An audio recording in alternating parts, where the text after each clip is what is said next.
ஹல்லேலூயா. வேதத்தை எடுத்துக்கொள்ளும். நன்றாய் தெரிந்த பழகின வார்த்தை யாத்திராகமம் 3வது அதிகாரம் 7வது வசனம். யாத்திராகமம் 3வது அதிகாரத்தின் 7வது வசனம். ஆமென். நாம் வாசிக்க கேட்கலாம். யாத்திராகமம் 3:7. அப்பொழுது கர்த்தர் எகிப்தில் இருக்கிற என் ஜனத்தின் உபத்திரவத்தை நான் பார்க்கவே பார்த்து ஆளோட்டிகளின் நிமித்தம் அவர்கள் இடுகிற கூக்குரலை கேட்டேன், அவர்கள் படுகிற வேதனைகளையும் அறிந்திருக்கிறேன். இன்னைக்கு கர்த்தர் தருகிற வார்த்தை இதுதான். என் ஜனத்தின் உபத்திரவத்தை நான் பார்த்து, என் உபத்திரவத்தை பார்த்து, என் உபத்திரவத்தை அவர் பார்க்கிறார். கடந்த நாளில் இந்த வார்த்தையை தான் ஆவியானவர் தந்து பலப்படுத்தினார். 31வது சங்கீதத்திலே சங்கீதக்காரன் சொல்லுகிறான், 7வது வசனத்தில், உமது கிருபையிலே களிகூர்ந்து மகிழ்வேன், நீர் என் உபத்திரவத்தை பார்த்து. ஆமென். நீ எழுதுறவங்க மேல இப்படி எழுதிருங்க, என் உபத்திரவத்தை பார்த்து. ஆமென். என் உபத்திரவத்தை பார்த்து. உபத்திரவப்படுறவங்களெல்லாம் லிஸ்ட்ல எடுத்துட்டு எல்லாருக்கும் ஒரே உபத்திரவமான்னு கேட்டா இல்லை. உபத்திரவம் என்பது என்ன அப்படின்னா, எந்த ஒரு காரியம் நம்மை வேதனைக்குள்ளாக்குகிறதோ வேதனைப்படுத்துகிறதோ அதுதான் உபத்திரவம். ஆமென். எந்த ஒரு காரியம் வேதனைப்படுத்துகிறதோ அதுதான் உபத்திரவம். இஸ்ரவேலர்கள் எகிப்திலே உபத்திரவப்பட்ட போது எகிப்தியர் நல்லா தான் இருந்தாங்க இல்ல, ஒரே சூழ். அப்போ இங்கே உபத்திரவம் என்பது இயற்கை மாற்றத்தினால் அல்ல, மனிதர்களால். ஆனால் எகிப்திலே முதலாவது வாதை 1, 2, 3 வாதைகள்லாம் உண்டான போது அது எல்லாருக்குமே உபத்திரவமாய் காணப்பட்டது. தண்ணீர் இரத்தமாய் மாறினதுனால பாதிக்கப்பட்டது இஸ்ரவேலரும் தான். இஸ்ரவேலரும் பாதிக்கப்பட்டாங்க. தவளை வந்தபோது இஸ்ரவேலரும் பாதிக்கப்பட்டாங்க. ஒரு 2-3 வாதைக்கு பிறகு தேவன் வித்தியாசம் காட்ட ஆரம்பித்தார். அதன் பிறகு எகிப்தில காரிருள் இருந்தாலும் இஸ்ரவேல்ல வெளிச்சம் இருக்கும். இயற்கையினால் வருகிற இப்ப கொள்ளை நோயின் உபத்திரவம் என்பது அது ஒரு குறிப்பிட்ட கூட்டத்தாரை மாத்திரமல்ல. ஆமென். அது எல்லாரையும் பாதித்தது. கர்த்தருக்கு மகிமை உண்டாவதாக. ஆனா சில உபத்திரவம், அதான் இஸ்ரவேலர்கள் எகிப்தில உபத்திரவப்பட்ட போது எகிப்தியர் நல்லா தான் இருந்தாங்க. எகிப்தியருக்கு ஒரு பிரச்சனை இல்லை. எகிப்தியர் அழல, எகிப்தியர் கூக்குரல் இடவில்லை. ஆனால் அவருடையவர்கள் உபத்திரவப்பட்டு கொண்டிருந்தார்கள். அப்ப இஸ்ரவேலர்கள் தங்கள் பிரச்சனையை பெருசா சொல்லும் போது எகிப்தியருக்கு அது ஒரு விஷயமாகவே தெரியாது. அப்ப இஸ்ரவேலருடைய உபத்திரவத்தை, அல்லது நாம் உபத்திரவப்படும் போது நம்முடைய உபத்திரவத்தை நாம் பார்க்கிற விதம் இருக்கிறது, நம்மோடு இருக்கிறவர்கள் பார்க்கிற விதம் இருக்கிறது, நம்மை நேசிக்கிறவர்கள் பார்க்கிற விதம் இருக்கிறது, நம்மை சூழ்ந்திருக்கிறவங்க பார்க்கிற விதம் இருக்கிறது, நம்மை பகைக்கிறவர்கள் நம்முடைய வாழ்க்கையில ஒரு அடி விழணும்னு விரும்புறவங்க பார்க்கிற விதம் இருக்கிறது. இது எல்லாவற்றுக்கும் மேல கர்த்தர் பார்க்கிற விதம் இருக்கிறது. ஆமென். என் உபத்திரவத்தை பார்த்து. இன்னைக்கு இதுதான் நமக்கு ஆறுதல், இதுதான் நமக்கு பலன். கர்த்தர் கடந்த நாள் இரவில், நான் ஏற்கனவே சொன்னேன் அல்லவா, இந்த மாத வாக்குத்தத்தம் கிடைக்கும் போதே ஆண்டவர் அநேக செய்திகளை கொடுத்து கொண்டே இருந்தார். அதையெல்லாம் நான் ஏற்கனவே நோட் பண்ணி வச்சிருந்ததுனால அதை கொஞ்சம் ஃப்ரீயாக இருந்தேன். என்ன ஃப்ரீயாக இருந்தேன்னா, நாளைக்கு தான் நமக்கு வேர்டு இருக்குல்ல அப்படி சொல்லிட்டு ஃப்ரீயாக இருந்துட்டு அந்த வார்த்தையை எழுதுறதுக்காக நேற்று நைட்டு இருந்து எழுத ஆரம்பிக்கும் போது ஆண்டவர் இந்த வார்த்தையை தந்துட்டார், இதுதான் பேசணும் அப்படின்னு. ஓகே, நான் எப்பொழுதுமே சொல்லுகிறது உண்டு, நமக்கு செய்தி அல்ல தேவை, நமக்கு கர்த்தருடைய வார்த்தை தான் தேவை. என் உபத்திரவத்தை பார்த்து. இந்த வார்த்தை தான் அப்படியே வந்து நின்றது, என் உபத்திரவத்தை பார்த்து. அப்போ ஒரு காரியம் நல்லா புரிந்து கொள்ளணும், என் உபத்திரவம், நான் படுத உபத்திரவத்தை நாம் பார்த்தாலோ அல்லது வேற யாரு பார்த்தாலோ அதனால ஒரு பிரயோஜனமும் இல்லை. நான் படுகிற உபத்திரவத்தை அவர் பார்க்கும்போது அதன் பிறகு நடக்கிறது எல்லாம் நமக்கு ஆசீர்வாதமாகவும் நன்மையாகவும் மாத்திரமே இருக்கும். அவர் பார்க்கிறார். ஆமென். இன்னைக்கு ஏன் இந்த வார்த்தை ஆண்டவர் சொல்றார்னா, மோசையுடைய புலம்பல் போலதான் இன்னைக்கு நம்மில் அநேகருடைய புலம்பல் இருக்கிறது. மோசே எப்படி புலம்புறார் பாருங்க.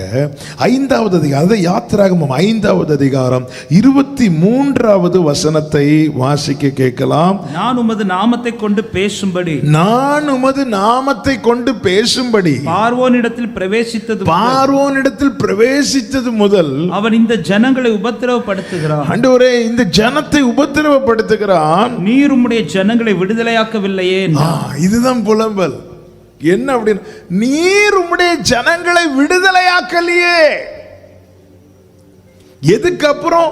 உமது நாமத்தை நான் பற்றி கொண்டதுக்கு அப்புறமும். அதுக்கு முன்னாடி உள்ளதை பத்தி கம்ப்ளைண்ட் கிடையாது. நான் ஜெபிக்கிறதுக்கு முன்னாடி இருக்கிறத பத்தி எனக்கு கம்ப்ளைண்ட் கிடையாது. ஆனா நான் உம்முடைய நாமத்தை கொண்டு பேசின பிறகும் நீங்க உம்முடைய ஜனத்தை இன்னும் விடுதலை பண்ணலையே. ஆண்டவரே, இன்னும் உபத்திரவம் தொடர்ந்து கொண்டுதானே இருக்கிறது, என் வாழ்க்கையில வேதனை தொடர்ந்து கொண்டுதானே இருக்கிறது. இது பேசுகிறது சாதாரண மனிதர் அல்ல, கர்த்தர் பிரத்யட்சமாய் தரிசனமாகி ஆமென் அவனுக்கு உறுதிப்படுத்தி அனுப்ப. ஆமென். அப்போ தேவனை தரிசித்தவன், தேவ நாமத்தை அறிந்தவன், வாக்குத்தத்தத்தை பெற்றவன், நிச்சயம் உள்ளவன் புலம்புகிறான், இன்னும் விடுதலை பண்ணலையே ஆண்டவரே. ஆமென். உபத்திரவம் எனக்கு இருந்தது என்ற நிலை அல்ல, உபத்திரவம் எனக்கு இருந்து கொண்டே இருக்கிறது. இந்த பிரச்சனை எனக்கு தொடர்ந்து கொண்டே இருக்கிறது. அதன் அர்த்தம் என்ன? அதற்கான காரணம் என்ன? மோசே சொல்ற, நீங்க விடுதலை பண்ணல, அதனால இது இருந்துட்டே இருக்கு, இது நடந்துட்டே இருக்கு. இப்படிப்பட்ட கேள்வியோடும் புலம்பலோடும் வேதனையோடும் இன்னும் நடக்கலையே, இன்னும் ஒண்ணு இல்லையே. ஜெபிக்கிறதுக்கு முன்னாடி இருக்கிறத பத்தி நமக்கு கம்ப்ளைண்ட் கிடையாது. ஒரு ஜெபிக்கிற தேவ பிள்ளைக்கு கம்ப்ளைண்ட் ஜெபத்துல நடக்காதது தான் கம்ப்ளைண்ட். ஆமா, ஜெபிக்கிறவங்களுக்கு, தேவ சமூகத்தில் வர்றவங்களுக்கு, ஆண்டவர் சமூகத்தில் உபவாசிக்கிறவங்களுக்கு, ஆண்டவருக்காக அவங்களுடைய கம்ப்ளைண்ட் ஒன்னே ஒண்ணுதான், ஜெபித்தும் நடக்கலையே. ஆமா, கேட்டும் நடக்கலையே. இந்த குடும்பத்தில் நான் மட்டும் என்ன மட்டும் தானே தெரிந்தெடுத்திருக்கிறீங்க, நான் தானே ஜெபம் பண்றேன், ஆனாலும் நடக்கலையே. ஆமா, இந்த நாள் இப்படிப்பட்ட கேள்வியோடு யாராவது இருப்பீர்களே ஆனால், கர்த்தர் பேசுகிற வார்த்தை இதுதான். அவர் பார்க்கிறார், அவர் பார்க்கிறார். அது எப்படி பார்க்கிறாராம்? பார்க்கவே பார்த்து. அதன் அர்த்தம் என்னன்னா, நான் எல்லாரும் பார்க்கறது மாதிரி பார்க்கல, நான் அதை மட்டும்தான் பார்த்துட்டே இருக்கிறேன். ஒரு ஆமென் சொல்லுங்க. பார்க்கவே பார்த்துன்னா என்ன அர்த்தம்? நான் அதை மட்டும் தான் பார்த்துட்டே இருக்கிறேன், பார்த்துட்டே இருக்கிறேன், பார்த்துட்டே இருக்கிறார். ஆமா, 2 ராஜாக்கள் 14வது அதிகாரத்தில் ஒரு வார்த்தை இருக்கிறது. நான் அந்த சம்பவத்துக்குள் போகவில்லை, அந்த வார்த்தைக்குள்ளே போகிறேன். 26வது வசனத்தை வாசியுங்கள். இஸ்ரவேலின் உபத்திரவம் மிகவும் கொடிதென்றும் அடைப்பட்டவனும் இல்லை, விடுபட்டவனும் இல்லை, இஸ்ரவேலுக்கு ஒத்தாசை செய்கிறவனும் இல்லை என்றும் கர்த்தர் பார்த்தார். இஸ்ரவேலின் உபத்திரவம் மிகவும் கொடியதென்றும் அடைபட்டவனும் இல்லை, விடுபட்டவனும் இல்லை, இஸ்ரவேலுக்கு ஒத்தாசை இஸ்ரவேலுக்கு அடைப்பட்டவனும் இல்லை, விடுபட்டவனும் இல்லை, இஸ்ரவேலுக்கு ஒத்தாசை செய்கிறவனும் இல்லை என்று. அப்ப தேவன் ஒரு உபத்திரவத்தை, என்னுடைய உபத்திரவத்தை பார்க்கும் போது எதையெல்லாம் அவர் பார்க்கிறார் அப்படின்னா, இவனுக்கு யாரெல்லாம் இருக்கிறாங்கன்னு பார்க்கிறார். இங்க பார்த்து என்ன பார்க்கிறார்? இவனுக்குன்னு ஒத்தாசை பண்றதுக்கு இந்த உலகத்துல யாரும் இல்லை என்றும் பார்க்கிறார். இந்த உலகம் பார்க்கிறதுக்கு அவர் பார்க்கிறதுக்குள்ள வித்தியாசம் என்ன அப்படின்னா, இந்த உலகம் பார்க்கும்போது நம்ம பிரச்சனையை மட்டும் பார்க்கும், அவர் பார்க்கும்போது எல்லாத்தையும் பார்க்கிறார். ஓகே, இவன் இதுல இருந்து எப்படி வெளியே வருவான், இவனுக்கு வெளியே வர்றதுக்கு ஏதாவது வழி இருக்குதான்னு பார்க்கிறார். இவனுக்கு ஹெல்ப் பண்ண இவன் வீட்டில் இவனுக்கு என்று யாராவது இருக்கிற, எல்லாத்தையும் பார்க்கிறார். எல்லாம் பார்த்து தான் ஆண்டவர் செய்வார். பார்க்கவே பார்த்துன்னு சொல்றது, நான் என் வழியை மட்டும் பார்க்கல, என் வழியையும் பார்க்கிறார். பார்க்கவே ஆண்டவர் சொல்ற, இது உபத்திரவம் என்பது கொடியது. அப்ப என் பிரச்சனையுடைய அந்த ஆழம் என்னவென்பது என்னை பார்த்து கொண்டிருக்கிறார். அவருக்கு தான் தெரியும். உன் பிரச்சனை என்னன்னு சொல்லுன்னு சொன்னா நான் சரியா சொல்லிட மாட்டேன், ஆனா அவருக்கு தெரியும். நம்ம சொல்லும் போது கேட்கிறவங்களுக்கு ரொம்ப சிம்பிளா இருக்கு. ஏன் தெரியுமா? நமக்கு சரியா சொல்ல தெரியல, அதுதான் விஷயம். அதனாலதான் நம்ம ஒரு இஷ்யூவை நம்ம ஒருத்தங்கள்ட்ட போய் சீரியஸா சொல்லும் போது அவங்க வேற ஏதோ மேட்டர் பேசிட்டு இருப்பாங்க, அவங்களால புரிய முடியல. ஏன்? அது அவங்க தப்பு இல்லை, நமக்கு சொல்ல தெரியல. நம்ம கூட இருக்கிறவங்களுக்கு சொல்ல தெரியல, நம்ம உறவுகளுக்கு சொல்ல தெரியல, ஏன் நம்ம பிள்ளைங்க கிட்ட கூட சொல்ல தெரியல, நம்ம பெற்றோர்கிட்ட சொல்ல தெரியல, புருஷன்கிட்ட சொல்ல தெரியல, மனைவிட்ட சொல்ல தெரியல, சகோதரர்கிட்ட சொல்ல தெரியல. என் உபத்திரவம் மிகவும் கொடியதென எனக்கு அனுபவிக்க முடியுதே தவிர அதை எனக்கு சொல்லி காட்ட முடியல. ஆனா ஆண்டவர் என்னை பார்க்கிறவருக்கு தெரியும், என்னை அறிந்தவருக்கு தெரியும்.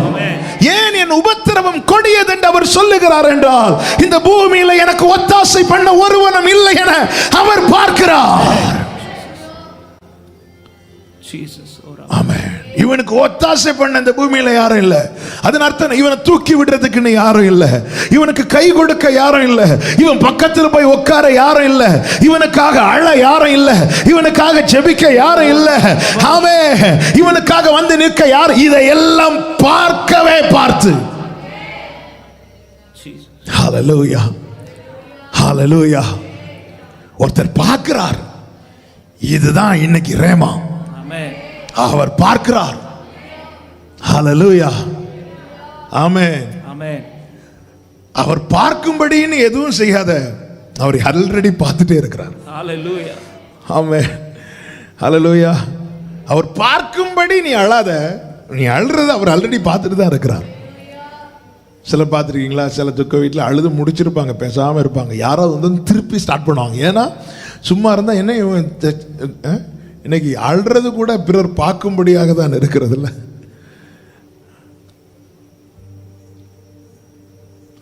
நல்ல அவங்க ஆல்ரெடி அழுது முடிச்சாச்சு, முடிச்சதுக்கப்புறம் ரிலாக்ஸாக இருந்து பேசிட்டே இருப்பாங்க. திடீர்னு ஒருத்தன் வந்ததும் அவ்வளோதான் இல்லை.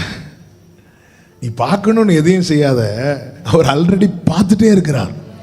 இந்த நாளில் இதை மட்டும் நீங்கள் இருதயத்தில் அவர் பார்க்கிறார். அவர் பார்க்கவே பார்த்துட்டு ஒவ்வொன்றும் பார்க்கிறார்.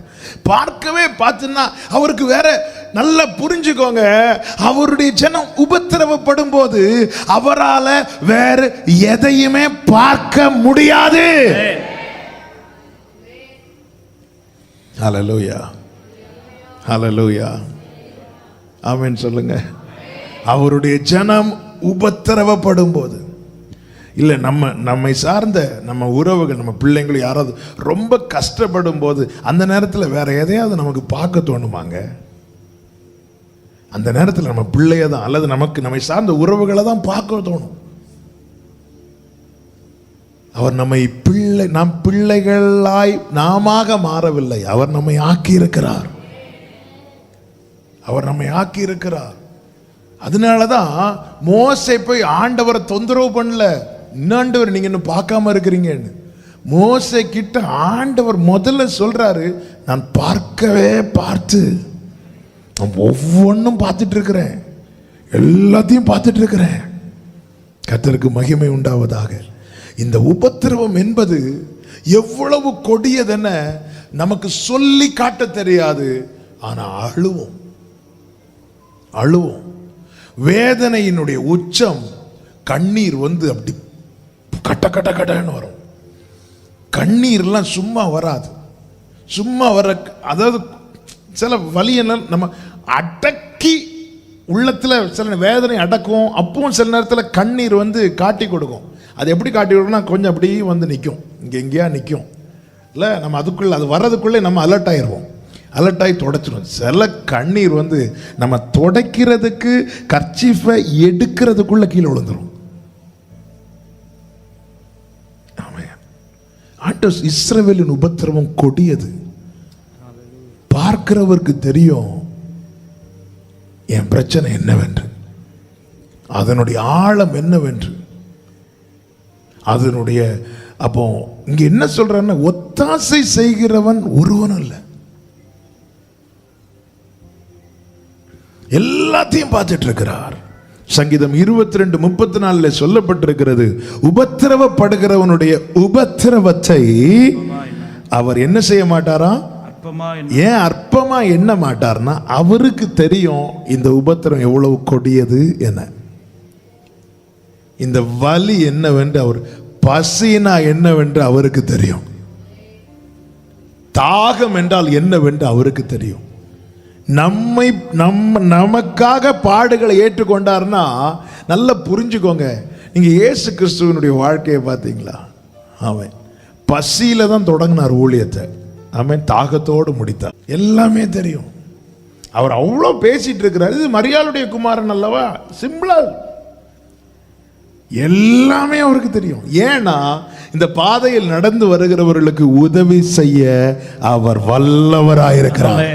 அதான் அவர் தாமே சோதிக்கப்பட்டதுனால அவர் சோதிக்கப்படுகிறவர்களுக்கு உதவி செய்ய. அப்ப நான் இன்னைக்கு ஒரு பாதையில் நடக்கும்போது அவருக்கு தெரியும், அவருக்கு தெரியும். கூட இருந்து 3.5 வருஷம் அவரால் போஷிக்கப்பட்டவங்க திடீர்னு ஒரே இரவுல விட்டுட்டு போனது இல்ல, கூடவே இருந்து ஒருத்தர் நம்பிக்கை துரோகம் பண்ணான், எல்லாமே அவருக்கு தெரியும். நீங்க இன்னைக்கு என்ன பிரச்சனை ஃபேஸ் பண்றீங்க, அது ஆல்ரெடி அவர் ஃபேஸ் பண்ணிட்டாரு. ஃபேஸ் பண்ணிட்டு இன்னைக்கு நம்மளை பார்க்கிறாரு. அவர் பார்க்கிறார்னாலே அதன் அர்த்தம் என்ன தெரியுமா? அவர் பார்த்து கொள்வார் என்ற அர்த்தம். கைகளை உயர்த்தி ஆமென் சொல்லுங்க.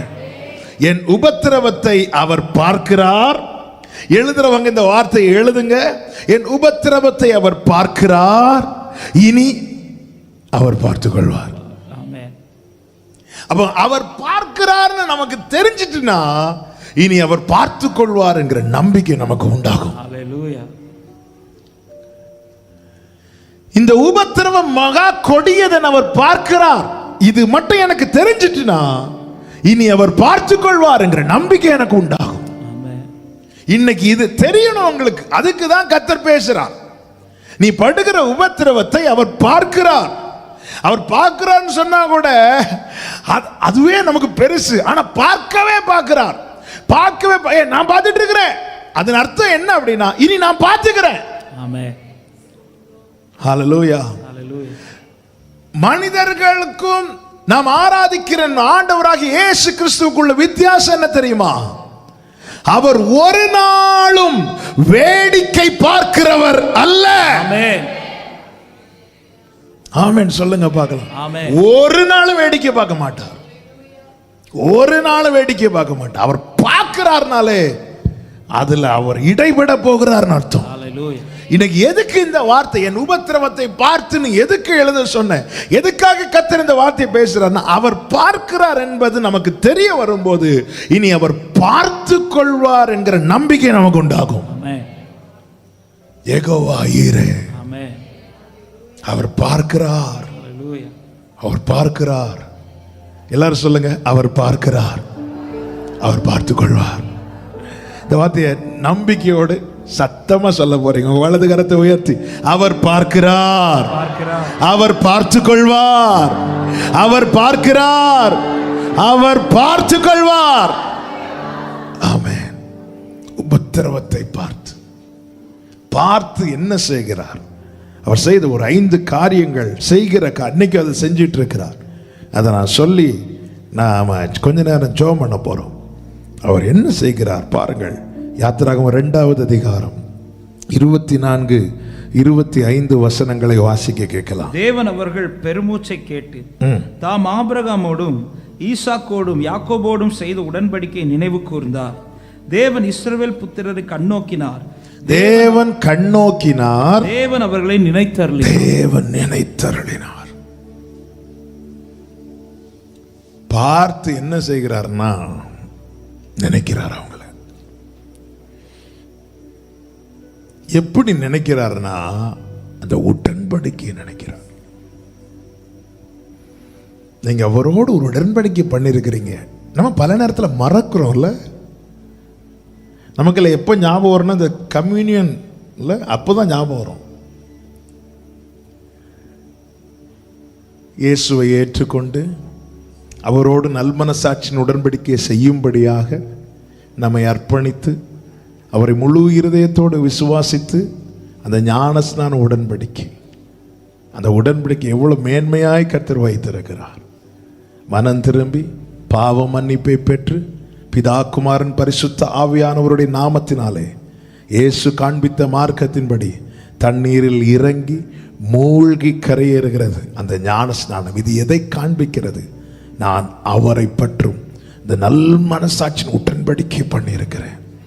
ஒரு திருமண ஒப்பந்தம் போல அவருடைய கரத்தை நான் பிடித்திருக்கிறேன். ஆமென். இந்த உடன்படிக்கை நாம் பல நேரத்தில் இதனுடைய மேன்மையை நம்ம எண்ணாமல் போகிறோம். அவர் ஒருத்தங்களை நினைக்கும் போது அவங்களுடைய அந்த மேன்மையை நினைப்போம்ல. அவங்க எப்படிப்பட்டவங்க தெரியுமா? இங்கே ஜனத்தை கண்ணோக்கி பார்த்ததும் அவர் நினைக்கிறார். எதை வச்சு நினைக்கிறார்னா, தாம் பண்ணின உடன்படிக்கையை வைத்து நினைக்கிறார். என்னை கேட்கிற ஒவ்வொருவருக்கும் சொல்லுகிறேன், உடன்படிக்கை மிக அவசியம். இன்னும் யாராவது இந்த ஞான ஸ்நான உடன்படிக்கை செய்து கொள்ளாமல் இருப்பீர்களே ஆனால், அது நான் சின்ன வயசுல எடுத்துட்டேன். பைபிள் அது ஒரு நாளும் காட்டவில்லை. பைபிள் காண்பிக்கிற ஞான ஸ்நானம் என்பது இயேசு கிறிஸ்து காண்பித்த மார்க்கம் மட்டுமே.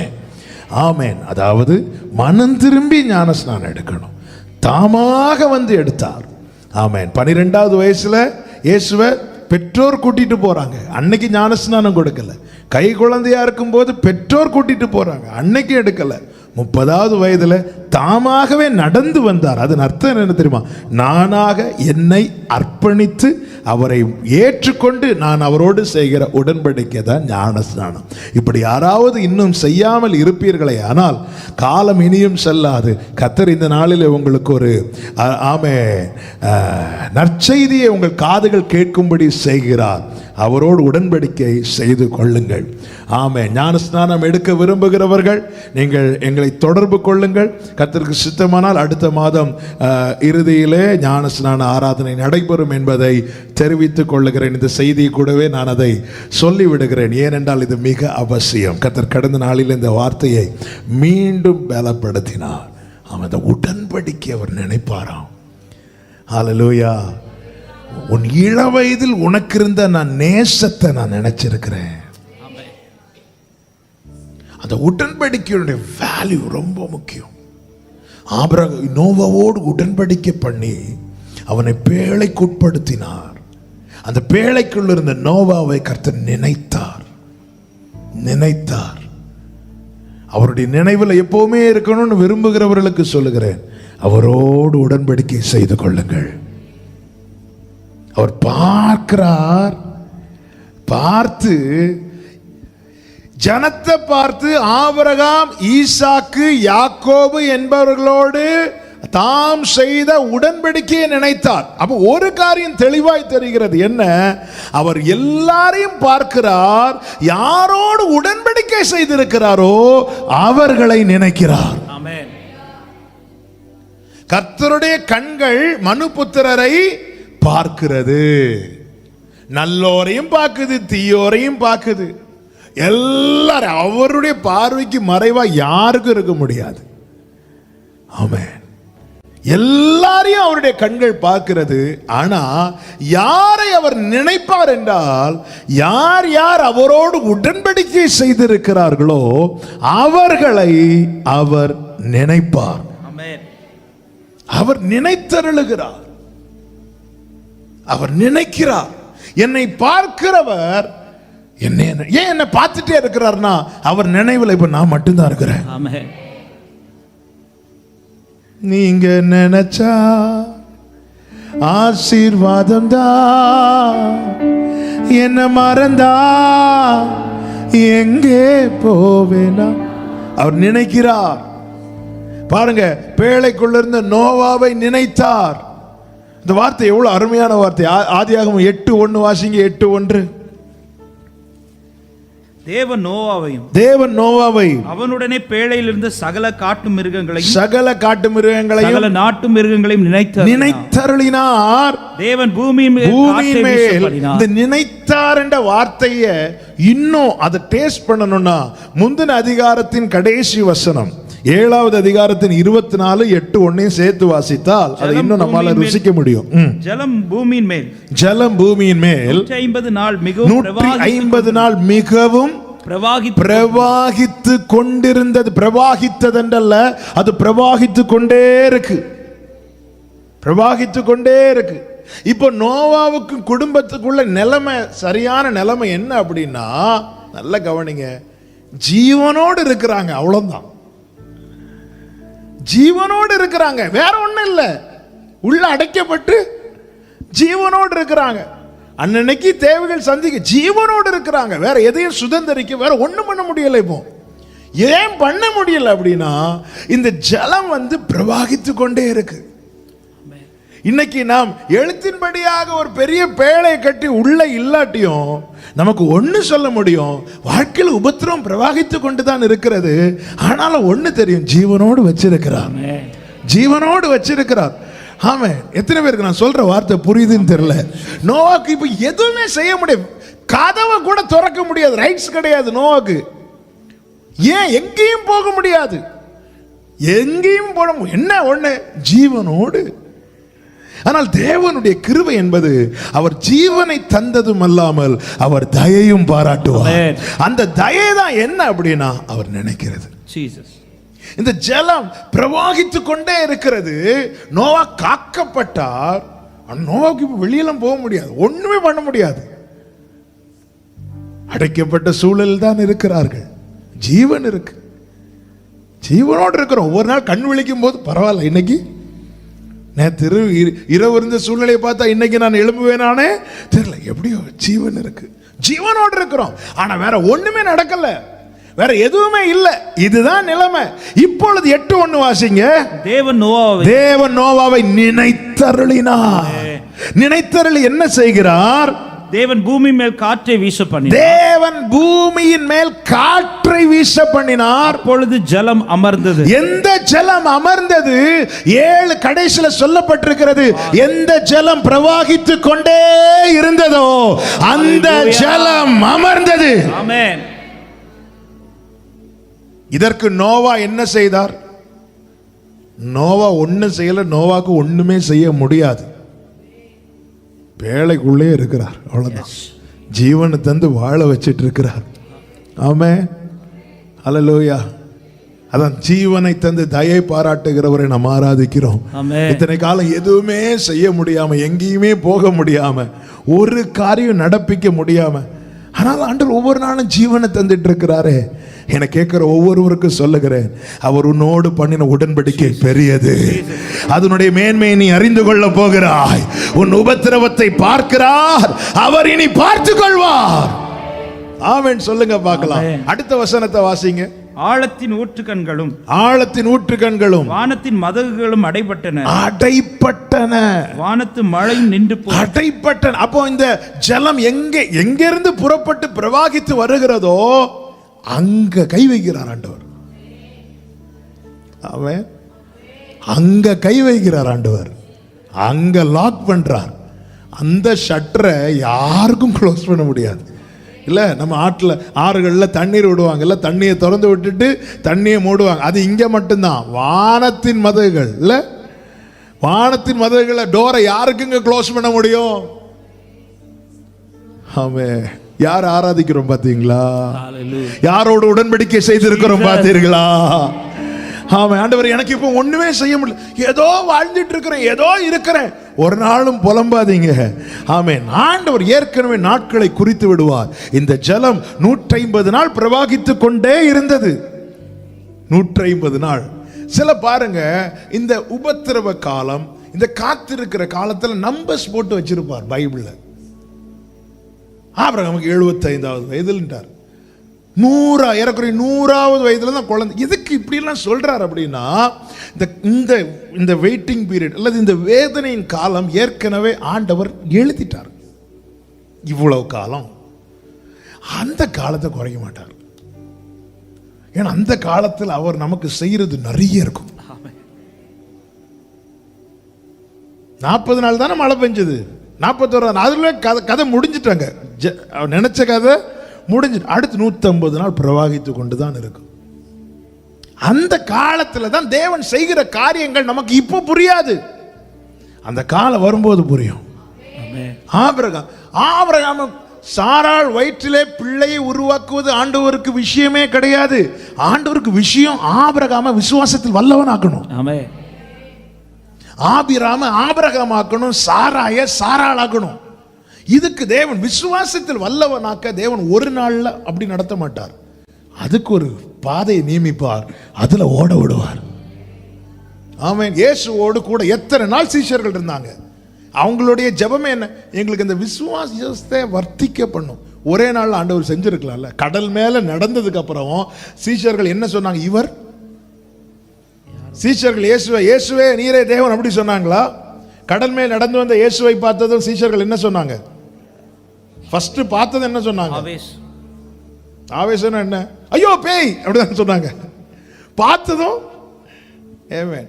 ஆண்டவர் எனக்கு இப்போ எனக்கு உங்களை பார்க்கணும்னு சொல்லியும் ஆண்டவர் ஏன் காட்டாம இருக்கிறார் தெரியுமா? நான் தெரிந்தெடுத்த அந்த 12 பேரும் என்னெல்லாம் சொன்னானுங்க. எனக்கு இப்போ உங்களை பார்க்கணும். ஆரம்பத்திலலாம் ஊழியத்தின் அர்ப்பணித்த ஆரம்பத்திலேருந்து ஆகஸ்ட் ஜெபம் வரும்போதெல்லாம் நம்ம ஜெபமே வித்தியாசமாக இருக்கும். ஆண்டவர் எனக்கு உங்களை பார்த்தே ஆகணும். ஒரு நாள் பயங்கரமாக ஃபீல் பண்ணி, என்ன ஆண்டவரை நீங்கள் அவங்களுக்கு தரிசனமான அது நமக்கு எப்படி ஜெபம் பண்ணணும்லாம் தெரியாததுனால அப்படி சொல்லிட்டு பழைய அந்த சர்ச்சில் நைட்டு சர்ச்சில் தூங்கிட்டு எனக்கு பயங்கர சங்கடம். நானும் ஜெபம் பண்ணிட்டே இருக்கேன், ஒரு நிழலையாவது காட்டக்கூடாதா? இல்லை, அவங்க சொன்னாங்க நான் அவரை பார்த்தேன், அவரோடு அங்கே போனேன் இங்கே போனேன். நைட்டு தூங்கிட்டு ஒரு 2-2:30 போல் எனக்கு முழிப்பு வந்துச்சு. அப்போ சர்ச்சு பழைய சர்ச்சு இருக்கிறவங்களுக்கு தெரியும், அந்த ஸ்டேஜுக்கு கீழே நான் அப்படியே படுத்துருக்கிறேன் பாயில். அப்படி திரும்பி பார்க்குறேன். திரும்பி பார்க்கும்போது அந்த ஜென் சைடு சேரில் செகண்ட் ரோவில் ஒருத்தர் ஒயிட் ட்ரெஸ் போட்டு இப்படி உட்காந்துருக்கிறாரு. உடனே இந்த சைடு திரும்பிட்டேன். அதுக்கப்புறம் அந்த பக்கம் திரும்பவே இல்லை. என் நெஞ்சு அடிக்கிற அடி, ஏசப்பா தயவு செய்து எனக்கு தூக்கத்தை தாங்க. எனக்கு சிம்பிளாக ஒருத்தர் ஒயிட் ட்ரெஸ் போட்டுட்டு அப்படி சேரில் பின்னாடி செகண்ட் ரோவில் அப்படி உட்காந்து இப்படி பார்த்துட்டு, நான் இப்படி தூக்கத்தில் இப்படி பார்த்துட்டு இயேசுவே அப்படி சொல்லிட்டு இந்த சைடு திரும்பிட்டு, ஆண்டவரே எனக்கு எப்படியாவது விடிஞ்சா போதும் இறங்கி ஓடணும். தூங்கிட்டேன். கொஞ்ச நேரத்தில் தூங்கிட்டு காலில் எழும்புனதுக்கப்புறம் திருப்பியும் பழைய ஜெபம் கேட்க எனக்கு வரல. ஆண்டவரே நீர் என்னோடு இருக்கிறீர் என்ன நான் அறிவேன். ஹல்லேலூயா. மார்பில் சாய்ந்திருந்தான் யோவான்ல. அவர் இருக்கிற வண்ணமாய் வெளிப்பட்ட போது யோவான் செத்தவனை போல் ஆயிட்டான். அவருடைய மகத்துவம், அவர் எவ்வளவு பெரியவர். அவரை தான் அப்பான்னு கூட வைக்கிறார். அவர் தான் நம்மளை பார்த்து, இந்த மண்ணை பார்த்து, என் மகனே என் மகளே நீ எனக்கு பிரியமானவள் என்று சொல்லி உள்ளங்கையில நம்மை வரைந்து வைத்திருக்கிறார். நல்ல கரங்களை தட்டி ஹல்லேலூயா. எப்ராஹிமே உன்னை எப்படி கைவிடுவேன், இஸ்ரவேலே உன்னை எப்படி ஒப்பு கொடுப்பேன். எப்ராஹிமே உன்னை எப்படி கைவிடுவேன், இஸ்ரவேலே உன்னை எப்படி ஒப்பு கொடுப்பேன். ஆமென். எப்ராஹிமே உன்னை எப்படி கைவிடுவேன், இஸ்ரவேலே. ஓ எப்ராஹிமே உன்னை எப்படி கைவிடுவேன், இஸ்ரவேலே. நல்ல கையை தட்டி சந்தோஷமா, எப்ராஹிமே உன்னை எப்படி கைவிடுவேன், ஹல்லேலூயா. இஸ்ரவேலே ஷஹந்தரல ரகமதனரா. எப்ராஹிமே உன்னை எப்படி கைவிடு. சந்தோஷமா கையை தட்டி ஆமென். இஸ்ரவேலே ஓரல ஹந்தரா கமதனரா. ஹல்லேலூயா. எப்ராஹிமே எப்படி கைவிடுவேன், ஆமென். சொல்லுமா, மனுஷரை கட்டி இழுக்கும் அன்பின் ஆண்டவரே, அன்பின் கயிறுகளா என்னை இழுத்து கொண்டீரே. மனுஷரை கட்டி இழுக்கும் அன்பின் ஆண்டவரே, ஓ அன்பின் கயிறுகளால் என்னை இழுத்து கொண்டவரே, தாயை போல உணவு கொடுப்பவரே, தகப்பனை போல சுமந்து செல்பவரே, தாயை போல உணவு கொடுப்பவரே, தகப்பரை போல. நன்றியப்பா, எங்களை பார்க்கிறவரே, தகப்பனை போல சுமந்து செல்பவரே, தகப்பனை போல. சொல்லுமா, எப்ராஹிமே எப்ராஹிமே உன்னை எப்படி கைவிடுவேன், இஸ்ரவேலே. ஹல்லேலூயா, எப்ராஹிமே உன்னை எப்படி கைவிடுவேன், ஆமென். இஸ்ரவேலே உன்னை எப்படி ஒப்பு கொடுப்பேன், எப்ராஹிமே உன்னை எப்படி கைவிடுவேன், இஸ்ரவேலே எப்படி ஒப்பு கொடுப்பேன், ஹல்லேலூயா, எப்ராஹிமே எப்படி கைவிடுவேன். ஷஹஜரலரா. ஆமென். இந்த ஒரு வார்த்தை கூட சொல்லி பாடுவோமா? உம்மை விட்டு தூர போன என்னை நல்லவனாக்கி சேர்த்து கொண்டவரே, உம்மை விட்டு தூர போன என்னை நன்றி ராஜா, நன்றி ராஜா, நல்லவனாக்கி கிருபையப்பா. சேர்த்து கொண்டவரே, ஆமென். நல்லவனாக்கி, ஓ ஆமென். ஒரு வார்த்தை கூட சொல்லுங்க. செல்ல பிள்ளையா உங்க மடியில இருக்கிறேன், செல்ல பிள்ளையாய் உங்க மடியில் இருக்கிறேன், எதுவும் என்னை பிரித்திட முடியாது. இந்த வார்த்தை எல்லாரும் பாடுங்க. செல்ல பிள்ளையாய் உங்க மடியில் இருக்கிறேன், எதுவும் என்னை பிரித்திட முடியாது. ஆமென். எதுவும் என்னை பிரித்திட முடியாது, எதுவும் என்னை. பிரித்திட எப்ராஹிமே எப்ராஹிமே உன்னை எப்படி கைவிடுவேன், இஸ்ரவேலே உன்னை எப்படி ஒப்பு கொடுப்பேன், எப்ராஹிமே உன்னை எப்படி கைவிடுவேன். ஹல்லேலூயா. உன்னை எப்படி கொடுப்பேன். ஆமென். எப்ராஹிமே ஷஹாட்டரலரா கமா ஏபலரோ ஹந்தரா ஹந்தரே. ஆமென். ஹல்லேலூயா. எப்ராஹிமே எப்படி கைவிடுவேன். இஸ்ரவேலே. நல்ல கரங்களை தட்டி ஹல்லேலூயா, ஹல்லேலூயா. ஆமென். என்னோடு உடன்படிக்கை செய்திருக்கிறார், அவர் என்னை நினைப்பார், அந்த உடன்படிக்கையை நினைப்பார். அப்ப நாமளும் உடன்படிக்கை பண்ணி இருக்கிறோம்னு நினைக்கணும். ஆமென். ஒரு பிரச்சனை நெருக்கும் போது அப்பா அந்த உடன்படிக்கையை நினைக்கணும்.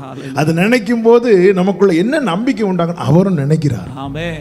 ஆமென் சொல்லுங்க. ஆமென். இங்க பாருங்க, இத்தனை நாள் பேழையில இருந்தார் நோவா. உங்கள்கிட்ட என்ன இருக்குன்னு கேட்டா நோவாவுடைய சாட்சி என்ன? ஜீவன் இருக்கு, அவன் ஏதோ உயிர் இருக்கு, அவ்வளவுதான். அவன் இப்படியே இப்படி இல்ல, ஆண்டவர் ஒரு காற்றை வீச பண்ணினார். ஹல்லேலூயா. அந்த ஜலம் அமர்ந்தது, ஆமென். சிகரங்கள் காணப்பட்டது. 10ஆம் மாதம் 1 தேதியிலே 3வது வசனத்தில் அப்படிதான் இருக்கு. ஆமென். 5வது வசனம். 10ஆம் மாதம் மட்டும் ம், ஜலம் வடிந்து கொண்டே வந்தது. ம். 10ஆம் மாதம் 1 தேதியிலே 1 தேதியிலே மலை சிகரங்கள் காணப்பட்டது. காணப்பட்டது. கர்த்தர் நல்லவர். 18வது வசனத்துல அப்பொழுது நோவாவும் அவன் குமாரரும் அவன் மனைவியும் அவன் குமாரரின் மனைவிகளும் புறப்பட்டு வந்தார்கள். 9:1 வாசிங்க. பின்பு தேவன் அவன் பின்பு தேவன் நோவா, அவருடைய நினைவில் இருக்கிறவனுக்கு ஒரு பின் நாட்கள் உண்டு, ஆசீர்வாதமான நாட்கள் உண்டு.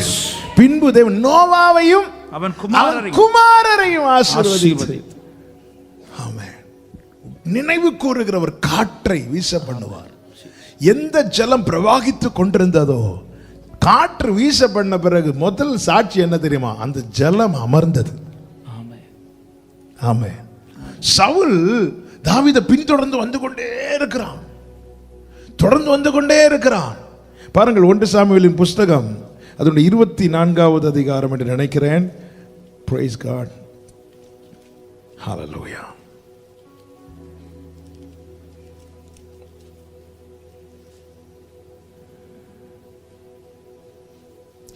ஒன்று சாமுவேல் 26-25 வாசிங்க. அப்பொழுது சவுல் தாவீதை நோக்கி, என் குமாரனாகிய தாவீதே, நீ ஆசீர்வதிக்கப்பட்டவன், நீ ஆசீர்வதிக்கப்பட்டவன், நீ பெரிய காரியங்களை செய்வாய், மென்மேலும் பலப்படுவாய் என்றான். யார் சொல்றா பாருங்க. இவன் வாழவே கூடாதுன்னு நினைச்சு இவனை பின்தொடர்ந்து வந்தான் தெரியுமா? ஆண்டவர் ஒரு கிளைமேக்ஸ் வச்சிருக்கிறாங்க. ஆமென். எத்தனை பேர் ஆமென் சொல்லுவீங்க? Yes. ஆமென். இந்த ஆண்டவர் இது எவ்வளவு காலம் ஆண்டவர்? இது இன்னும் எத்தனை காலம்? இது இன்னும் எவ்வளவு காலம்? பல நேரத்தில் நமக்குள்ள இந்த மோசே இன்னும் விடுவிக்கலையே ஆண்டவரே. ஆமென். நேர கொண்டு வந்து சவுலை வச்சு சொல்ல வைக்கிறார். ஆமென். ஆமானுடைய செயலுக்கு ஒரு கிளைமேக்ஸ் ஆண்டவர் வச்சிருக்கிறார். ஆமென். ஆமானை வச்சு சொல்ல வச்சார். ஆமென். ராஜா கனம் பண்ண விரும்புகிறவனுக்கு என்ன செய்யணும்? ஆமான் வாயால சொல்ல வச்சார். Yes. சவுல் வாயால சொல்ல வச்சார். Yes. ஆமென் சொல்லுங்க பார்க்கலாம். ஆமென். ஹalleluya. ஹalleluya. Hallelujah. இயேசு கிறிஸ்து தேவனுடைய குமாரன் என முதல்ல சொன்னது யாரு? இங்க பூமியில இயேசு முதல்ல பரலோக பிதா சொன்னார், தூதர்கள் பாடினாங்க, சிமியோன் சொன்னார், எல்லாரும் சொன்னாங்க. ஊழியத்தை ஆரம்பிக்கும் போது எது வந்து நின்னது யாரு? அவன் வாயில இருந்த முதல் வார்த்தை என்ன? நீர் தேவனுடைய குமாரன். ஹalleluya. சிலுவையில் அறையும் போது என்னதான் சொல்றாங்க? நீர் தேவனுடைய குமாரன். ஆனால் அவங்களுக்கு தெரியுது. பல நேரத்தில் நமக்கு தான் தெரிய மாட்டேங்குது. அதனால சவுல வச்சு ஓட விட்டு சொல்லுவார். சவுல் ஓடி வந்தது குத்துறதுக்கு இல்ல, தாவீதே நீ பலப்படுவாய், இத சொல்றதுக்கு என்ன இவ்வளவு விரட்டின? பிரவாகித்து ஓடுகிற ஜலத்தை அமர பண்ணினார். இங்க பாருங்க, சவுல் வந்து சொல்ற, நீ பெரிய காரியங்களை செய்வாய், மென்மேலும் பலப்படுவாய் என்றான். மென்மேலும் பலப்படுவாய் என்றான். அப்படியே தாவீது தன் வழியே போனான். அப்படியே தாவீது தன் வழியே போனான். சவுலும் தன் ஸ்தானத்திற்கு போனான். ஸ்தானத்துக்கு திரும்பினான். திருப்பி விட்டுட்டார் ஆண்டவர். ஆமென். இவ்வளவு நாளும் தொடர்ந்துட்டே வரான். எல்லாத்துக்கும் ஒரு முடிவு உண்டுங்க. பைபிள் சொல்லுது, நீ நாடோறும் கர்த்தரை பற்றும் பயத்தோடு இரு, நிச்சயமாக முடிவு உண்டு, உன் நம்பிக்கை வீண் போகாது. ஆண்டவர் திருப்பி விட்டுருவாரு. அதான் அந்த மதகுகளை எங்க கை வைக்கணுமோ அங்க கை வைப்பார். எதை லாக் பண்ணணுமோ அதை லாக் பண்ணுவார். தேவனால் கூடாத காரியம் ஒன்றும் இல்லை. அவர் பார்த்து என்ன செய்கிறார் அப்படின்னா நினைக்கிறார். இரண்டாவது பாருங்கள், யாத்திராகமம் 4:31 வாசிங்க. யாத்திராகமம் 4:31. ஜனங்கள் விசுவாசித்தார்கள், கர்த்தர் இஸ்ரவேல் புத்திரரை சந்தித்தார் என்றும் அவர்கள் படும் உபத்திரவங்களை கண்ணோக்கி பார்த்தார் என்றும் அவர்கள் கேட்டபோது தலை குனிந்து தொழுது கொண்டார்கள். அங்கே என்ன நடக்குது? நம்மளுக்கு ஒரு ஆறுதல் கிடைக்கிறது. அவ பார்த்து எடுத்துதான் டமால் டுமீல்னு எதுவுமே செய்ய மாட்டார். அவர் முதல்ல புரிய வைக்கிறார். என்ன புரிய வைக்கிறார்னா, நான் பார்க்கிறேன்பா, எனக்கு தெரியும்பா. அவன் முதல் இன்னைக்கு இந்த நாளிலே நமக்கு ஆறுதல் செய்ய அவர் சமூகத்தில் நம்மை அமர வைத்திருக்கிறார். ஆமென். அவர் நினைத்தார், ஆறுதல் செய்கிறார். ஆமென். ஏசாயா 51:3 அருமையான ஒரு வார்த்தை இருக்கிறது. ஏசாயா 51:3 வாசியுங்கள். கர்த்தர் சீயோனுக்கு ஆறுதல் செய்ய. அடுத்த வார்த்தை பாருங்க. அதன் பாழான ஸ்தலங்களை எல்லாம் தேறுதல் அடைய செய்து பாழானது நிமித்தம் ஆறுதல் இல்லாமல் வழியில முதல்ல தேறுதல் அடைய செய்கிறார். ஹல்லேலூயா.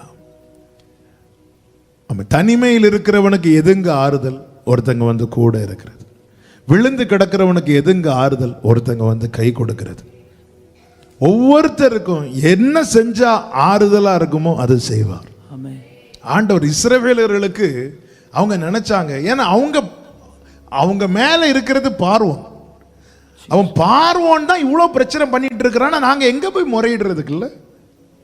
அப்ப இனி என் வாழ்க்கை இவ்வளவுதானா, இதோட முடிஞ்சுதா அப்படி நினைக்கும் போது மோசேயை கொண்டு சொல்றார், பரலோக தேவன் கண்ணோக்கினார். அதை பார்த்ததும் இவங்க அது கேட்டதும் அவங்க தொழுது கொண்டார்களாம். நமக்குள்ளே ஆறுதல் உண்டாகும் போது நம்ம இடத்திலிருந்து அடுத்த ஆராதனை வந்துடும். ஆமென். ஹல்லேலூயா. ஆறுதல் அடைஞ்சிட்டோம்னாலே ஆராதனை வந்துடும். இன்னைக்கு அநேகருக்கு ஏன் ஆராதிக்க முடியலைன்னா ஆறுதல் இல்லை. சங்கீதக்காரன் சொல்லுகிறான், என் உள்ளத்தில் விசாரங்கள் பெருகும் போது உம்முடைய ஆறுதல்கள் என்னை தேற்றுது. ஆண்டவர் புரிய வைக்கிற, நான் பார்க்கிறேன், நான் பார்த்துக்கிறேன். நம்பத்தக்க ஒருத்தர் பாருங்க, ஒரு ஒரு ஒரு கலெக்டர் ஆஃபீஸ்ல, ஒரு பெரிய ஆஃபீஸில் நம்ம வெயிட் பண்ணிட்டு இருக்கோம். யாரையுமே தெரில, யாரெல்லாமோ வராங்க போகிறாங்க, யாரை போய் பார்க்கணும், என்ன பண்ணணும் தெரில. நமக்கு ஒரு முக்கியமான காரியம் நடக்கணும். அப்போ உள்ளேருந்து ஒரு முக்கியமான ஒருத்தர் வந்துட்டு, நீங்கள் வீட்டுக்கு போங்க, நான் பார்த்துக்கிறேன் அப்படி சொல்லும்போது உடனே காரியம் நடக்காது. ஆனால் நமக்குள்ளே ஒரு ஆறுதல் வந்துடும். நமக்குள்ளே ஒரு ஆறுதல், நமக்குள்ளே ஒரு நம்பிக்கை. ஆமென். ஹல்லேலூயா. அவர் முதல்ல அந்த தேற்றார். அவரை குறித்து வேதம் என்ன சொல்லுகிறது தெரியுமா? அவர் எல்லா முகங்களில் உள்ள கண்ணீரையும் துடைப்பார். அழுதுட்டு இருக்கிற பிள்ளைக்கு கண்ணீரை தொடச்சிட்டு தான் ஏன் அழுறேன்னு கேட்பார். ஒரு தகப்பன் அப்படிதான். விழுந்து கிடக்கிற பிள்ளைய முதல்ல தூக்கி விட்டுட்டு தான் ஆண்டவர் செய்யறது அப்புறம் செய்வார். இப்போ முதல்ல என்ன தேவைன்னா ஆறுதல். பரலோகத்தில் போனதும் முதல்ல செய்யறது என்னதான் செய்கிறாரா? கண்ணீரை துடைப்பாராம். எல்லா கண்ணீரையும். பரலோகத்தில் தான் கண்ணீர் கிடையாது. அப்போ இங்க என்ன அழுக? அவரை பார்த்தாலே அழுக வந்துருங்க. ரொம்ப நாள் காத்திருந்துட்டு வெளிநாட்டில் இருக்கிறவங்க வரும்போது இல்லை, அதுதான் கடைசி அழுக, ஆனந்த கண்ணீர்.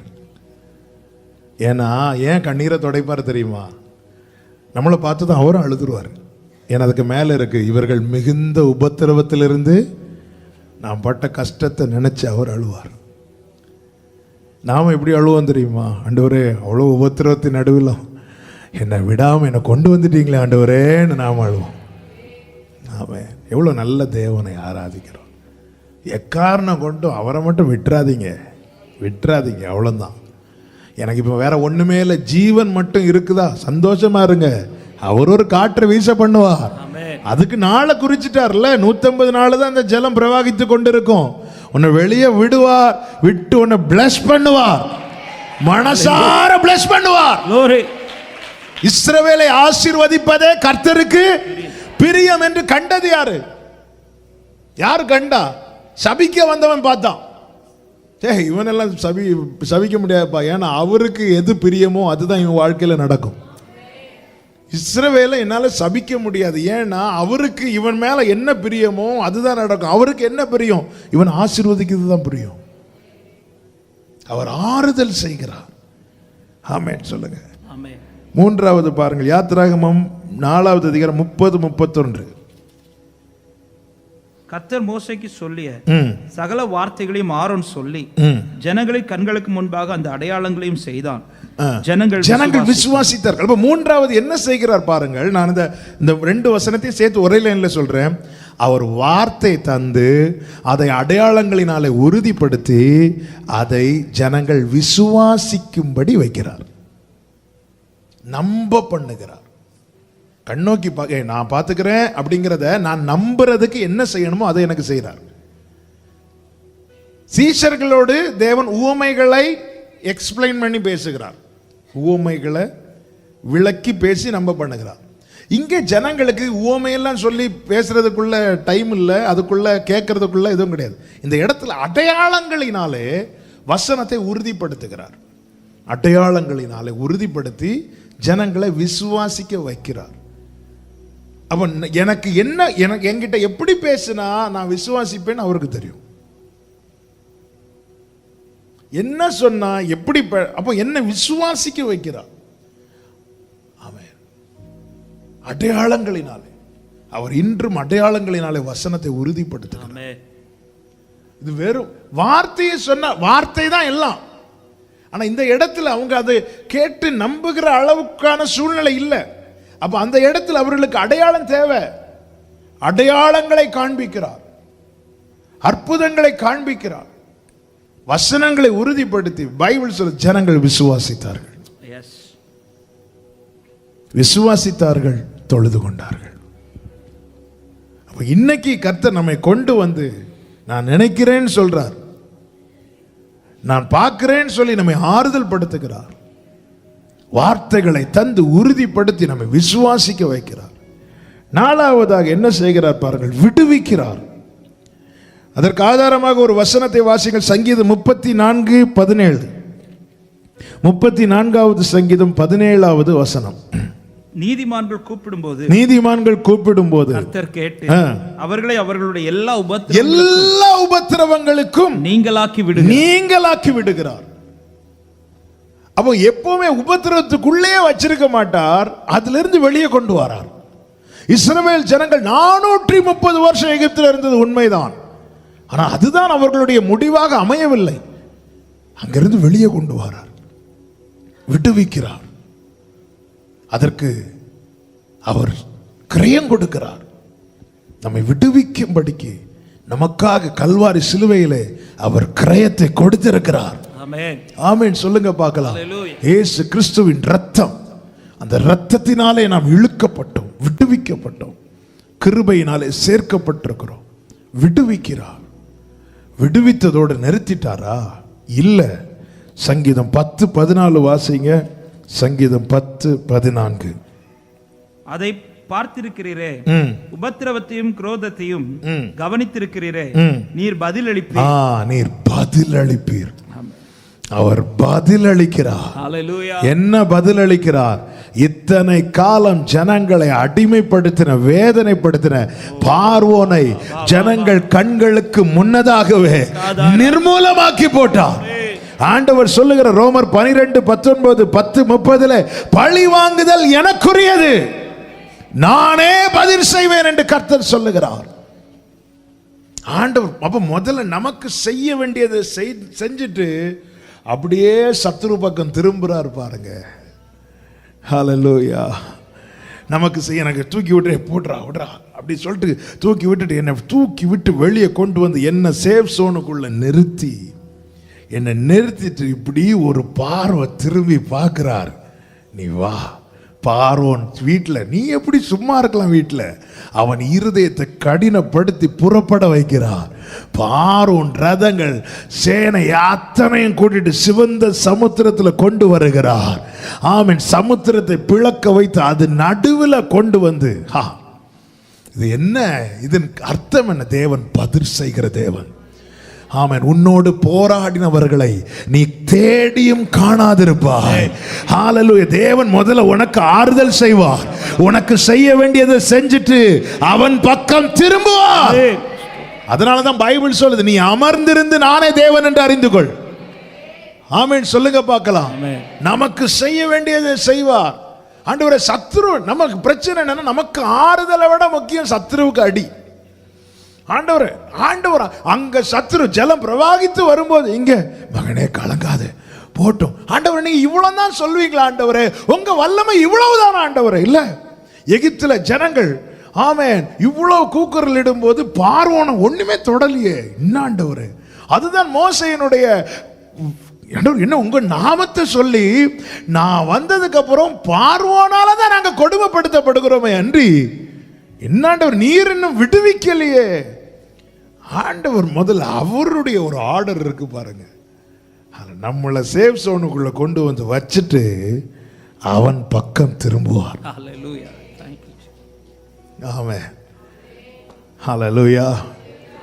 எத்தனை பேர் நம்புறீங்க? எனக்காக வழக்காடுகிற தேவன், எனக்காக யுத்தம் பண்ணுகிற தேவன், எனக்காக பதில் செய்கிற தேவன். ஆமென் சொல்லுங்க பார்க்கலாம். அவர் பார்க்கிறவர். இப்போ அவர் பார்க்கிறதுடைய வேல்யூ தெரியும்ல. ஆண்டவர் சொல்றார், நான் பார்க்கிறேன். ஆமென். பார்க்கிறேன். நாம செய்ய வேண்டியது ஒன்னே ஒண்ணுதாங்க. இந்த சங்கீதம் 10:14 சொல்லப்பட்டிருக்கிற ஒரு வார்த்தை, அதை சொல்லி நாம கொஞ்ச நேரம் ஜெபம் பண்ண போறோம். வாசிங்க. அதை பார்த்திருக்கிறீரே, உபத்திரவத்தையும் குரோதத்தையும் கவனித்திருக்கிறீரே, நீர் பதிலளிப்பீர். அடுத்த வார்த்தை, ஏழையானவன் தன்னை உமக்கு ஒப்புவிக்கிறார். தன்னை உமக்கு ஒப்புவிக்கிறான். திக்கற்ற பிள்ளைகளுக்கு சகாயர் நீரே. தன்னை உமக்கு ஒப்புவிக்கிறான். இந்த நாளில் என்னை கேட்கிற ஒவ்வொருவருக்கும் இயேசுவின் நாமத்தில் சொல்லுகிறேன், முழுமையாய் உங்களை அவருக்கு ஒப்புவியுங்கள். அவர் பதிலளிப்பார், அவர் பார்த்து கொள்வார். கைகளை உயர்த்தி ஆமேன்னு சொல்லுங்க பார்க்கலாம். இஸ்ரவேல் ஜனங்கள் தங்களை ஒப்புவித்ததின் அடையாளமாக தலை வணங்கி தொழுது கொண்டார்கள். கர்த்தர் கண்ணோக்கி பார்க்கிறார் என்கிறதை அறிந்ததும் விழுந்துட்டாங்க, அர்ப்பணித்தார்கள். தன்னை யார் தேவனுக்கு ஒப்புவிக்கிறானோ அவனுடைய உபத்திரவத்தை பார்த்து, அவனுடைய குரோதத்தை கவனித்து அவனுக்காக பதில் அளிக்கிற தேவன். அப்பா சமூகத்தில் முழுமையாய் ஒரு அர்ப்பணிப்போடு இன்னைக்கு நாம் ஜெபித்து முடிக்க போகிறோம். இருக்கிற இடங்களில் முழங்காற்படியிட முடிந்தால் முழங்காற்படியிட்டு தன்னை ஒப்புவிக்கிறான். ஒப்புவித்து நோக்கி கூப்பிடணும். அவன் நீதிமான் கூப்பிடும் போது கர்த்தர் கேட்டு அவனை அவனுடைய எல்லா இக்கட்டுகளுக்கும் நீங்களாக்கி விடுவிக்கிறார். இப்போ நீங்க இருக்கிற இடங்களில் நோவா தன்னையும் குடும்பத்தையும் ஒப்புவித்ததின் அடையாளமா இந்த பேழைக்குள்ளே போனார்கள். இன்னைக்கு அவர் சமூகத்திலே கொண்டு வந்திருக்கிறார். இன்னைக்கு நீ இவ்வளவு நாள் ஆராதித்து என்ன இருக்கு? ஜீவன் இருக்கு, வேற சொல்றதுக்கு ஒண்ணும் இல்லை. ஆண்டவர் ஒரு காற்றை வீச பண்ணுவார். நினைத்திருக்கிறவர் ஆறுதல் செய்வார், வசனம் தருவார், விடுவிப்பார், பதில் செய்வார், பதில் அளிப்பார். அப்படியே ஒப்புவீங்க ஆண்டவர்கிட்ட. அப்படியே கண்களை மூடி இப்போ நீங்களும் ஆண்டவர் மட்டும் நீங்க அவர்கிட்ட இப்ப பேச போறீங்க. அவர்கிட்ட பேச போறீங்க. அவருக்கு தெரியும் நம்முடைய உபத்திரம் எவ்வளவு கொடியது. நமக்கு உதவ இந்த பூமியில யாரும் இல்லைன்னு அவருக்கு தெரியும். கை தூக்கி விடுவாங்கன்னு நினைச்சவங்க கடைசியில பாதியில விட்டுட்டாங்க. அதனால அடுத்து என்ன செய்யணும்னு தெரியாம திகைத்த இரவுகள், கதறின நாட்கள் அவருக்கு தெரியும். நீங்க இப்ப ஆண்டவர்கிட்ட பேசுங்க. இப்ப நீங்க பேசுங்க. எங்கேயும் பார்க்க கூடாது, யாரையும் பார்க்க கூடாது. ஏழையானவன் தன்னை உமக்கு ஒப்புவிப்பான். நீங்க நடத்துங்க ஆண்டவரே, நீங்க நடத்துங்கப்பா. நீங்க பேசுங்க. இப்போ 2 நிமிஷம் ஆண்டவர்கிட்ட பேசணும். நோவா கிட்ட கேட்டா என்ன சொல்லிருப்பாரு? ஆண்டவர் இந்த ஜலம் பிரவாகித்து கொண்டே இருக்கிறது ஆண்டவரே. தாவீதுகிட்ட கேட்டா என்ன சொல்லுவார்? ஆண்டவரே இந்த விக்கிரங்கள் கடந்து போறது வரை என்ன செட்டையின் மறையில வச்சுக்கோங்கப்பா. இந்த சவுல் தொடர்ந்து வந்துட்டே இருக்க ஆண்டவரே.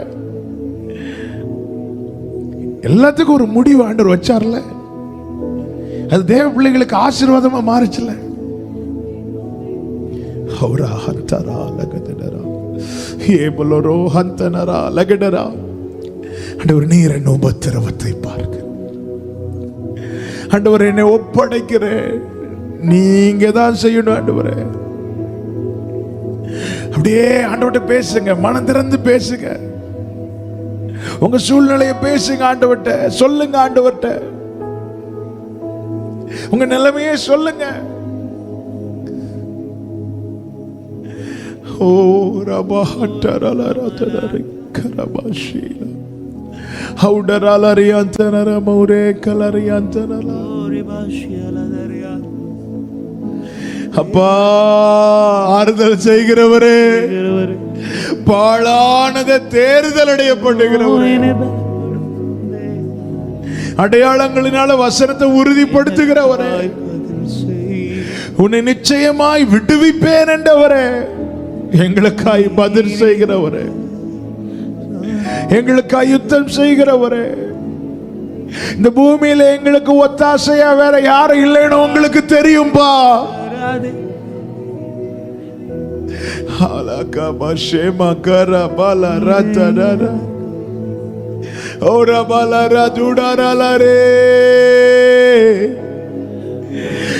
ஓ என்னை உமக்கு ஒப்புவித்தேன் ஆண்டவரே, என்னை அர்ப்பணிக்கிறேன் அப்பா. இந்த பிரபாகித்து கொண்டிருக்கிற ஜலத்தை அமர்த்த உங்களால மட்டும்தான் முடியும். இந்த தொடர்ந்து வந்து கொண்டிருக்கிற சவுலை திருப்ப உங்களால மட்டும்தான் முடியும்.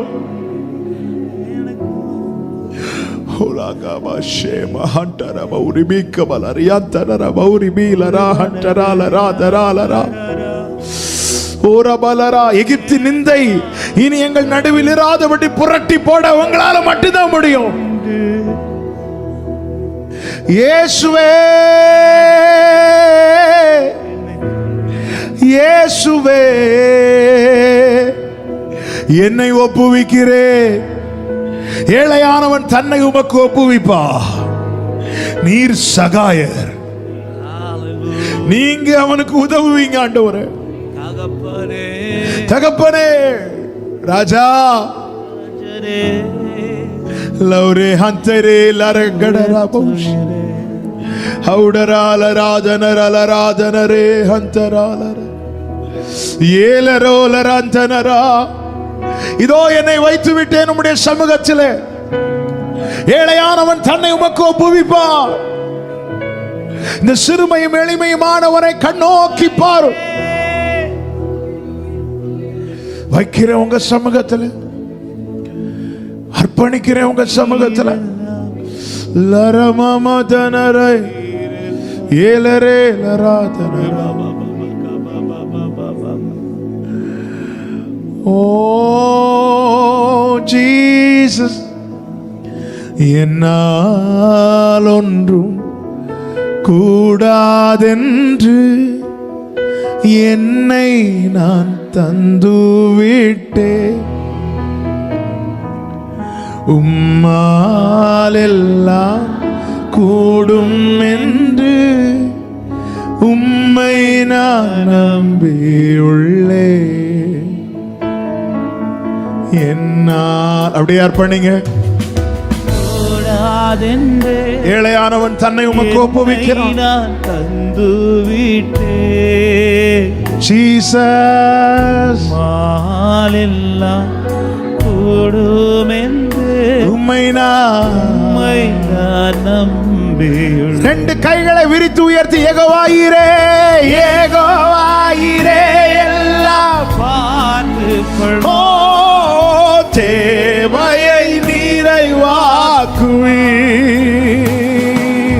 கண்ணீரை துருத்தியில் ஏற்றதாய் பலன் தருவீர். சத்தத்தை உயர்த்தி யெகோவாயிரே, யெகோவாயிரே எல்லாம் பார்த்து கொள்வீர். ஹல்லேலூயா. கண்ணீரை துருத்தியில் ஏற்றதாய் பலன், ஏற்ற பலன், ஏற்ற பலன், ஏற்றதாய் பலன் உன்னோடு அவர் உடன்படிக்கை பண்ணி இருக்கிறார். ஆமென். அந்நாளை களிப்பாய் மாற்றினவர் நம்மை மாற்றுவார். அவர் நினைத்திருக்கிறார். அவர் ஆசீர்வதிப்பார். அவர் உன்னை நிச்சயமாய் விடுவிப்பார். அவர் உனக்கு பதில் செய்வார். அவரே பதில் அளிக்கிற தேவன். என்னையும் மாற்றிடு. ஓ, என்னால் ஒன்றும் கூடாதென்று, என்னால் கூடாதென்று. நன்றி தகப்பனே, என்னை நான் தந்து. அப்பா உமக்கு நன்றி. இயேசுவே உமக்கு நன்றி. ராஜா உமக்கு நன்றி. உம்மை நான் நம்பியுள்ளேன். ஆமென். அப்படியே உங்க வலது கரத்தை உயர்த்தி இடது கரத்தை இருதயத்தில் வைத்து ஒரே ஒரு வார்த்தை மனசார இருதயத்திலிருந்து சொல்ல போறீங்க.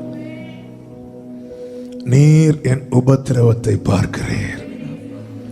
சொல்லுங்க பார்க்கலாம். நீர் என் உபத்திரவத்தை பார்க்கிறீர். நீர் எல்லாம் பார்த்து கொள்வீர். நீர் எல்லாம் பார்த்து கொள்வீர். நீர் எல்லாம் பார்த்து கொள்வீர். இதோ நான் என்னை உமக்கு ஒப்புவிக்கிறேன். என்னை உமக்கு ஒப்புவிக்கிறேன். நீரே என் சகாயர். நல்ல கரங்களை தட்டி ஆண்டவருக்கு மகிமை. முழு பலத்தோடு, முழு பலத்தோடு. Thank you Father. ஆமென், ஆமென், ஆமென். பரிசுத்த பிதாவே, நல்ல தகப்பனே, நன்றி நிறைந்த இருதயத்தோடு உம்மை துதிக்கிறோம். நீரே இதை செய்தீர்.